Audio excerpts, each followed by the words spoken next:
بالأمس مبنى كان خاوي على عروشه، والآن مبنى مؤهل بكامل عتاده، سواء المكتبية والإدارية بجميع فروعها، بشرية، بصمة إلكترونية، مباني حديثة، يعني مكاتب حديثة من لا شيء. هكذا من أراد أن يعمل سيعمل، ومن أراد الفشل سيفشل نفسه. هكذا مديرية مغرب عنس قاموا بالواجب، والآن مكاتب شغالة ولله الحمد. لا عذر للجميع. تحياتي لكم. شنو الاداره من مديريها؟ اكرم.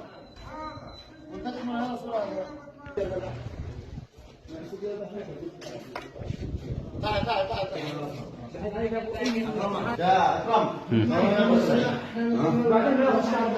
الان يعني البصمه مديريه مغرب عنس شغاله، البصمه